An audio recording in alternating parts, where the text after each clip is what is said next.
Hello. Ooh, that's very loud. Thank you so much for coming.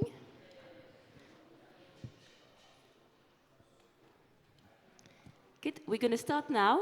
So let me introduce you to our speakers for the talk.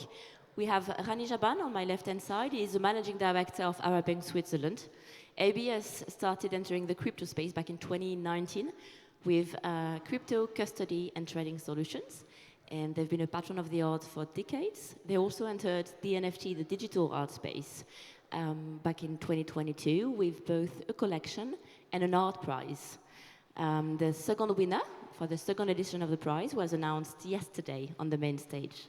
Michael Bouhanna is VP, Contemporary Art Specialist and Head of Digital Art and NFTs at Sotheby's, where he's been working for the past 7 years. He's a leader in the space for educating traditional art collectors to on-chain digital art, and he spearheaded Sotheby's first NFT auction back in 2021, if I'm correct. Anika Meier is a writer, a curator, specialized in digital art. She's also the founder of Expanded Art, which is both a physical gallery in Berlin and an online marketplace. She's really well known to support female and non-binary artists, and she's also an artist herself, who notably created the series called Unsigned back in 2022 with operators. So let's start with a first question for the three of you, maybe. It's been a few years now that we've seen bridges being built between the traditional art world and the digital art space. What are the key successes or failures that have struck you the most over the past few years?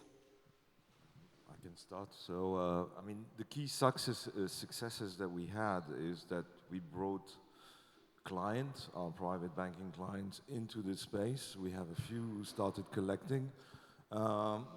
They have one thing in common, is they were already interested in cryptos, even though they come from traditional art side. So easier for them to go into that. But the thing is that we try to make everything seamless for them, so they don't have to care about wallet, what they need to do, etc. So we take care of everything, and this is part of the success, is to make things as simple as possible for people who are not in this space. And I saw also part of the success last year when we did the panel on digital art, is that we had a lot of people coming from traditional art advisors, etc. I mean, the level of curiosity is picking up. They are not rejecting completely, as they did 2 years ago, the idea that digital art is part of the art world. And this is a very good sign, I think, for us. On well, I would say disappointments, I would say institutions are still very slow to, sometimes they're interested, sometimes they had exhibitions, or even they were offered a few NFTs, but they still really very slow to adapt and adopt this new medium. Yeah, no, I totally agree. I think like the past 2 years really saw like an emergence of new collectors coming in and seeing like some very interesting application and innovation using the blockchain technology. But it's not enough, and I think one negative thing is like the lack of traditional actors, galleries, etc. also being impactful and ready to onboard their collectors. Yeah, I mean, 2021, I guess, was a strong year for all of us also when it comes to the interest of traditional collectors. So we've done a few releases at König Gallery, which is quite a big gallery. And it was the collectors of the artists interested in, like Erwin Wurm, Katharina Grosse, so it was not so many crypto people buying, but then that interest slowed down. And so what I'm learning with Expanded, I'm trying to be myself at the gallery every day, that people are super, super interested. And we are on one of the biggest shopping streets in Berlin. It's Friedrichstraße, so a lot of people come by and just see it. And then they see art on the screens and they're like, yeah, how can I buy it? And where can I learn more? And then the answer is you need a wallet, and yeah, we hang on Twitter. So which, you know, if you go to Gallery Week in Berlin, for example, or Berlin Art Week or any other art, or Art Basel, right, then the media reports about it, you know where to find information, the galleries present. So I guess that's missing. So I guess that's where it becomes difficult, but maybe we all need to do a bit of a better job. Yeah, also maybe just do stuff on Instagram, which I think would already help, right? That I see helps when I do stuff on Instagram, then people see it, and I mean, the comments are not great, right? People on Instagram don't like crypto and NFTs, but yeah. Anika, you've just touched a bit on my second question, which is about the community. The community in the on-chain digital art world is very particular, very based on Twitter. And over the past 6 to 12 months, it has evolved at a fast pace and with divisions, I think we can say, within the community. Michael and Anika, do you want to comment on what we've seen recently, whether it's on Twitter or within the community? Who is leading the movement, according to you? Sorry, the community related to I'm speaking about the community, specifically the on-chain digital art community on social media and the way people act. And yes. Yeah, I think it's a very interesting aspect, because the community, for some of the artists, also the project, it's almost used as a conceptual idea and leverage in their art. And for some others, sometimes it's very intimidating for some collectors, because it goes so fast and there is so much happening in the community to keep up to date with what's happening, that people who are not full-time into it may just lose track of what is good to follow, etc. So I think there is pros and cons with this community, but at least it's very vibrant and there is excitement around some project and artists. Yeah, I mean, there's a very strong community on Twitter, that's right. I don't even know. I mean, the sales go down, right, and then people get more unhappy, and then things get rougher on Twitter. But when it comes to like sales and being informed and like really people wanting to participate, like the sales mechanisms the NFT space is working with, and that's like sharing that stuff on Twitter. I mean, we have collectors who are super interested in everything we do and they want to know what we do, right? But I can't send them, we couldn't do Dutch auctions and these things. I mean, they don't have the time to sit through a Dutch auction or through a ranked auction or even follow up with that. And so I guess that's where the problems really arise, that there's like really massive interest, but then people can't buy it. And I really liked what you've just told me about how you do the Bouhanna Vene sale. I mean, that's also what we try to do, right? We like really go out and speak with collectors one-on-one. So we message them, we speak with them, and that's a lot of work. But I guess that's the work that needs to be done. And like the Twitter stuff is nice, and we're all friends, and it's great to see everyone, but it would be also great to not know everyone in the room, right? I mean, if I go to an opening at a gallery in Berlin, I might know, like, depending on the artist, like 5 to 20 people. If it's a lot, I know 30. But like, I don't know 90% of the people in the room. Here, I maybe don't know 10% of the people. Maybe, yeah, like 10, 15. Thank you, Anika. Rani and Michael, could you comment as well on how you think we should onboard high net worth traditional art collector to the space? What are the best practices? Anika spoke about it a little bit already, but would you like to comment about that? Because I know that both of you are working on a daily basis with traditional collectors. Yeah, to me it's a very slow process, and it involves like one-to-one relationship with each collector. And one thing that I still don't have really the right solution for it is how to display or to present the works the right way in front of the collectors. And what I think is always, I'm always losing when I sell works and I present them on screens or even with projectors, and it's like to keep the aura of the work. And that collectors who also collect works on paper, paintings, they could project themselves having this work at home in front of a painting, and that it could compete with a good quality work. And that's something because just having the work transferred in a wallet, even for myself, I don't have really interest, or I just don't go like into my wallet and I forget about the works I have, and I need it actually in front of me. And I think this is something that the moment there is a good either technology or the artist using the digital pairing with some physical that have this, that really translate this quality, will change a lot in onboarding new collectors. I completely agree. I mean, the first question that people from traditional high net worth individuals or clients are asking is how does it work? How I'm going to keep the NFT? I don't know. I don't understand it. This is something that we answer very quickly because we take care of everything, so they don't have to deal with that. But the other question is how to display it. How I am going to enjoy my art. So here we have a lot of things to be still to be done. I mean, I'm also with the collection of the bank are really trying to find the best solution in order to show the art in the bank in the best way.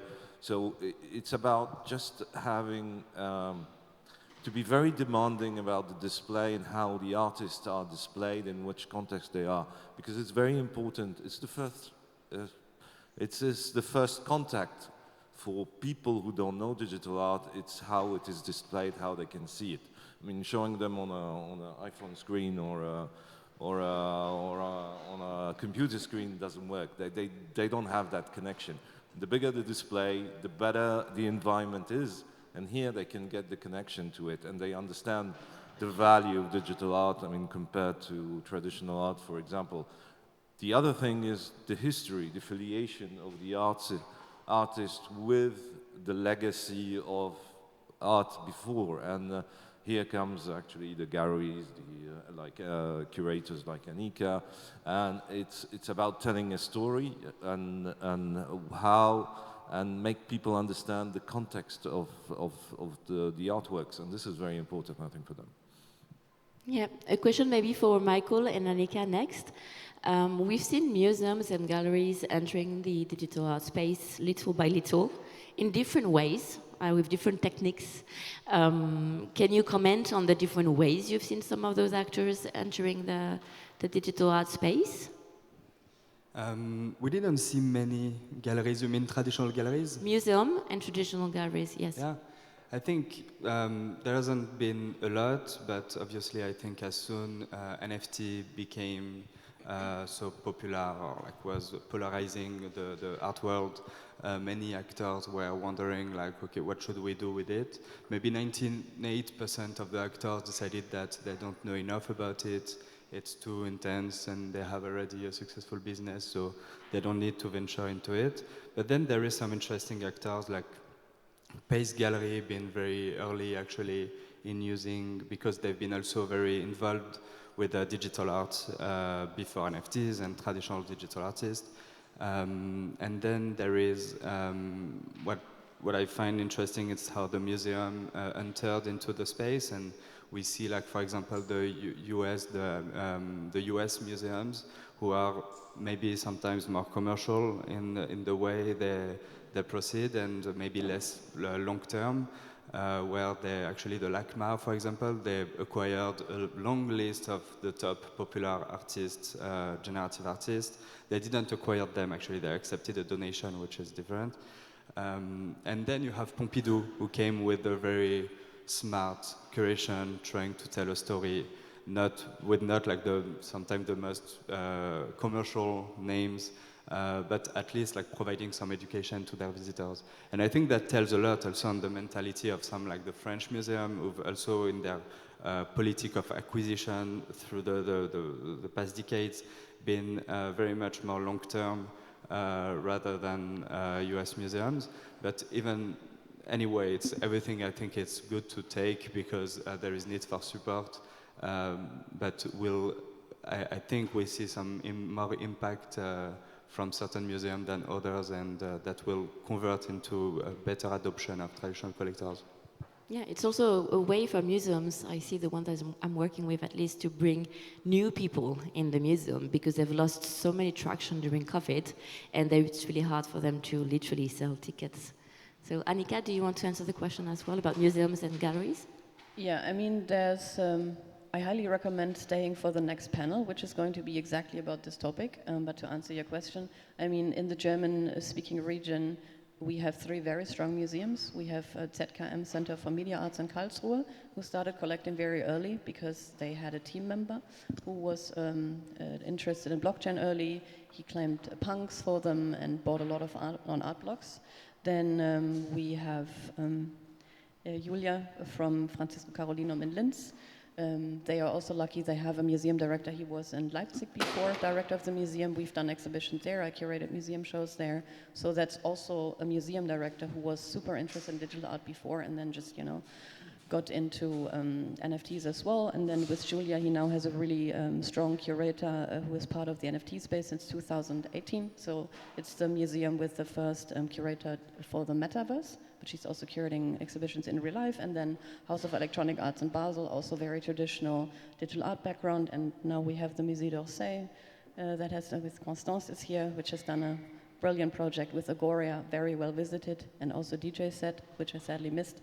And when it comes to galleries, yeah, that's why I also just mentioned that the teams at the museums, like getting someone like Julia to work for the museum, and that's, I guess, the issue with galleries, why they can't really enter the space. I mean, we were also with Koenig Gallery, because Johan Koenig and I were curating an exhibition on digital art before the NFT hype started. So he had me, who knew about the history of digital art, but then otherwise there was no one on the team. And when we announced, for example, the NFT releases with Erwin Wurm and Katharina Grosse, also with Refik Anadol, then just people started calling the gallery like crazy, right? And then we had a team and they were like, okay, what do we tell the people now? The telephone is ringing since 10 in the morning, they don't stop calling, right? So, and imagine this in galleries. I mean, that's why I think it's really important that also us, if we can go out and teach at universities. I'm teaching at the university in Vienna now, and we've done an NFT release with Object, also with the help of Kika Nikolela. So I think it's really important that we go out there and start teaching. And so I guess because that's much needed if we want galleries to come in, they need team members. Thank you. Thank you so much, Anika and Michael. A question maybe for Rani now. Some of you may wonder what a managing director of a Swiss private bank is doing in a panel like this. And I thought it might be a good question to ask Rani. Can you tell us more about what a bank like ABS does in the digital art space and how it helps build bridges with the traditional art world? I mean, for us, we are really trying to position ourselves as really an institution that bridges the two worlds with the traditional and digital, exactly like we're doing in finance. And then this is what we've been there in that space in 2019. And I think people having a bank, being in this space, reassures people who are looking at digital art, but they're not sure what to do. They are worried or they don't know how to deal with it. And on the other side, also, it brings a bit of legitimacy to the digital art world, to the ecosystem, to have an institution also that is interested in what's going on. I mean, we're more than interested because we collect and we have the award, the yearly award that we set up. So it's very important for us to really promote the space, the artists, and what's being created in that space. So, I mean, we're here, I always say it, we're here for the long run, and we're here because we think and we believe that we are very lucky to be here and to witness what's going on today. Yeah, and also as Anika mentioned earlier, custody is often a bottleneck when it comes to the adoption of on-chain digital art by traditional collectors. I mean, I'm a Ledger fanatic, I'm ex-Ledger, all my stuff is on Ledger, but let's be realistic, a traditional collector or museum tomorrow is not going to use Ledger Tech for custody.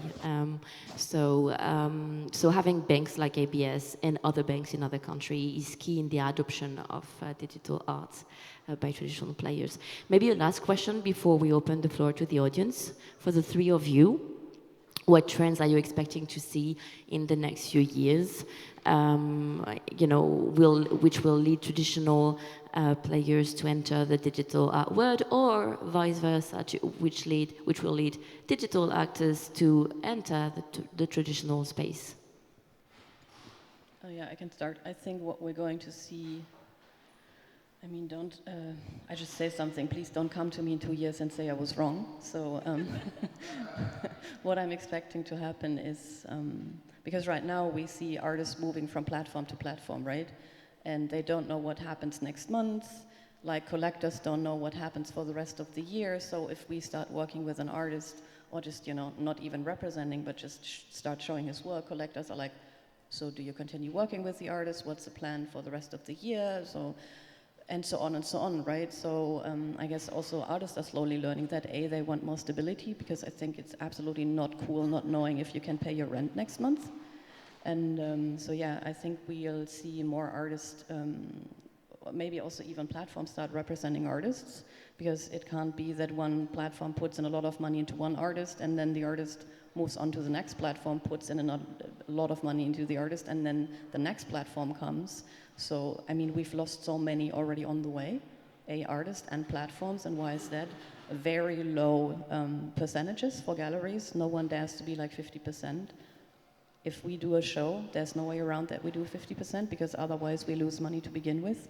So I think we will see a change in percentages. We will see artist representation by galleries. I hope we see more galleries coming in, but maybe we don't even need this. Maybe we just see, you know, a new generation of collectors with, you know, a digital native background, and then, yeah, two parallel art worlds coexisting next to each other. Yeah, actually, I wanted to say the same thing about the artist representation, and I think something we may see is like a change in the ecosystem, and also this promise from the very beginning that was like no intermediary, no gatekeepers, so maybe no curators. I think it shows a little bit its limit, and even more in this market. And I think especially for the artists, there is a need for guidance on how to market their work, on how to do the social media, who to sell their works to, and so they can really actually just question themselves about their work and their creativity. And so I hope actually in the next couple of years we'll see some actors like Anika, or even why not like Sotheby's, even though it's not our primary focus, traditionally the first market, but like having actors who are like selecting their few artists and really focusing on a long-term career, but really thinking of 20, 30, 40 years for the artist, which I think will change drastically the confidence that traditional collectors and the collectors will have when investing into an artist. Because when you invest in an artist, you know that will have a follow-up exhibition, 3 exhibitions per year. You will have 2% full-time in trying to get their work in the museums, to get their work in the good collections, and that in 5 years it will still be the case. Then they have more trust into adding this work in their collection. So I could see this being a way in one adopting new collectors and getting actually more in the traditional art world. Thank you. Thank you so much. Rani, any last thought? No, I completely agree. I think the model is going to be a mixed model between traditional art and what we're seeing today, and probably the transfer of the generational wealth that's going to happen in the next 10, 15 years is going to have an impact on digital art, because they are more receptive to to digital art, and you will have new collectors coming in.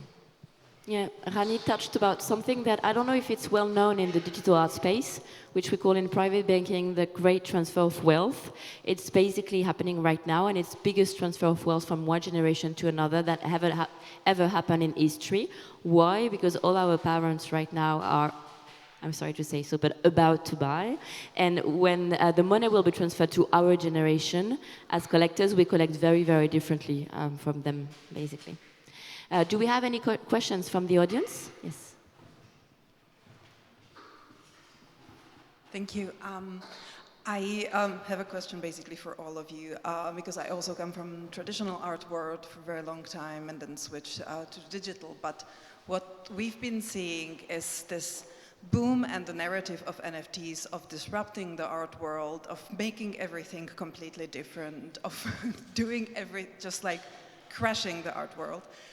And then we saw that it doesn't actually work, and now it's like nearing more and more to the traditional art world structure that, okay, we actually need galleries or something like galleries to represent artists, to work with them long term, to work on their careers, to go strong on curation. It's not like everyone can just like flood the market with their art, that we need curators and so on. So my question is like, how close do you think it will get to each other? What will be the thing that the NFT, or like if we kind of like let go of the NFT because that's just the technology that is underneath it, if like how is this space going to be different than the traditional art space? I'm happy to start, but I think like when you mentioned like 2021, everyone was a little bit confused and commenting on one thing, like the NFT, the sale of digital items with the NFT technology. It was a lot comment on its market, actually, the way the transfer of ownership happens, etc., which is like really revolutionary. But then there have been a mix on like not making a good distinction between the collectibles, the large collections, where actually I don't think these collections will be represented by galleries, for example. I think they're having a very like direct connection between buyers via Web3 and fully on-chain platforms is a great way to collect very liquid collections, and where there is a gamification, maybe utilities, etc. That's one part of the market. But then you have like all these digital artists who are making art and have like a very different mindset, where releasing a work than making a collectible. And were put into this category, actually, into this big thing in 21. And I think progressively, the past 2 years, we've really saw this distinction happening. And so to me, I think where we were actually working on how we can onboard and educate traditional collectors to having a wallet, like what it is, like the NFT art or crypto art, etc. I feel it's actually many digital artists who are successful, who are talented in that been known with because of the Web3 will actually maybe get into the more traditional digital art, traditional world, getting into galleries and more. Like less crypto, less Web3 mentality and community. Thank you. Anika? Yeah.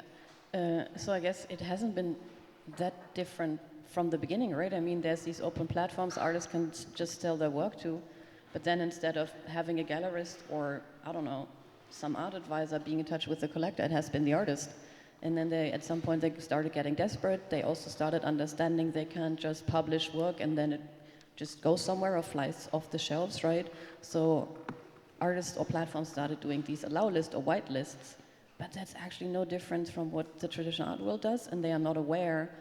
Or now platforms be like, oh, we do fixed prices. Okay, wow. You know, so they're like doing all these things that are just super normal in the traditional art world and are just like, wow. But it's like not wow, it's just like how things are. And yeah, or now having an online viewing room where people can see the work earlier and have access via a password.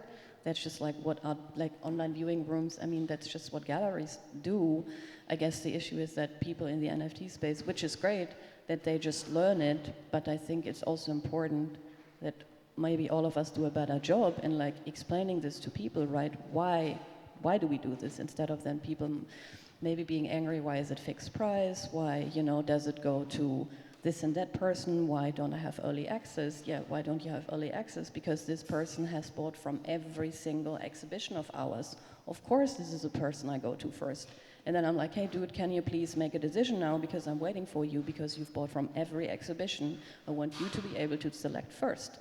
And yeah, I think that's what artists also have been doing, and I guess that's what we're going to see more. More fixed prices, more people just like online viewing rooms, and so on, and less. And that's also what we need, less of these crazy Dutch auctions, and you need this and that in order to be able, because that's not something for people who don't live on Twitter. And I guess also none of us want to live on Twitter, right? I guess we would also be happy not to have to live on Twitter 24/7.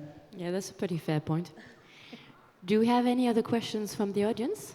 Yes, thank you. The ex-copy guy. Yeah, it's CC0, so it's fine. My question would be, have you seen any particular art styles that resonate more or less with traditional collectors? In a sense that, like, a JPEG could be printed, but let's say a time-based or a GIF or real on-chain digital art could not. So is that a topic, or is there any pattern in what resonates maybe more or is easier accessible for traditional collectors? I mean, what I saw, I mean, Xcopy, for example, resonates very quickly to a lot of people coming and discovering digital art. I don't know why, but it does. So, and I'm a big Xcopy fan, so I understand, but I cannot explain how people from older generation coming from traditional art are attracted to automatically to Xcopy. And there are easy wins, like Squiggle, for example. People are always like it. The thing is, with on-chain, you asked about the on-chain art, the problem is the display and how they enjoy it. And this is the main problem with on-chain art, is that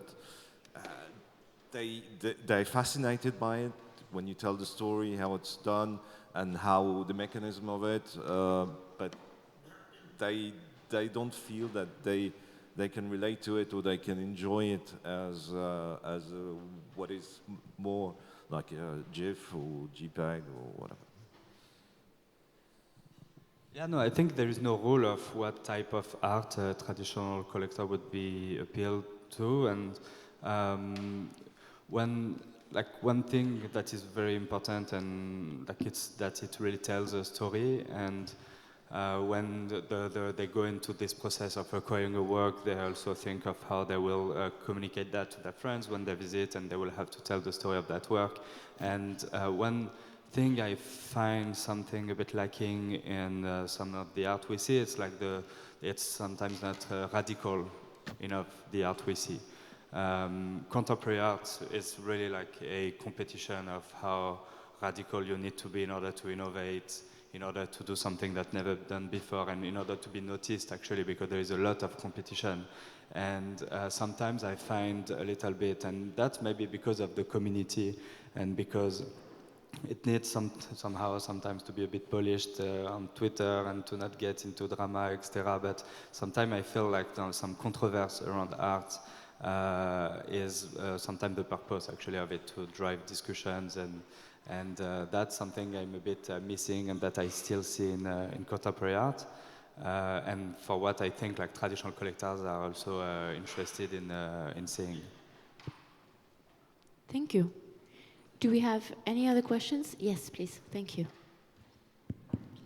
Yeah, very good presentation, thanks. So, quick question on money laundering. How do you get around it between crypto and art, and digital art, or even fractionalization of art, if you're taking investments in crypto? Well, I guess it's for me. So, You know, if I may, I've been having questions like that because I've been in the crypto space since a really, really long time. I know I don't look like it, but I do. And so I've been having questions about money laundering using crypto for so many years that it is getting a little bit tiring. But I will let Rani answer the question. Actually...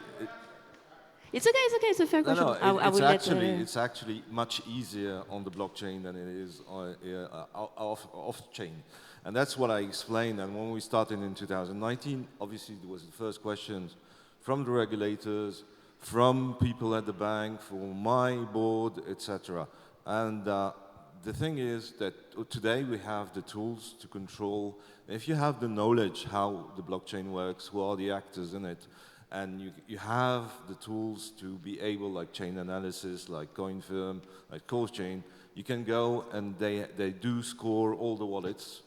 You have a list of sanctioned wallets that you cannot trade with. I mean, whether because of financing of terrorism or sanctions against Russia, etc. So it's much easier to see the history also of the wallet when they are in relation with you, and you can really see their activity, and you can go very, very, very far.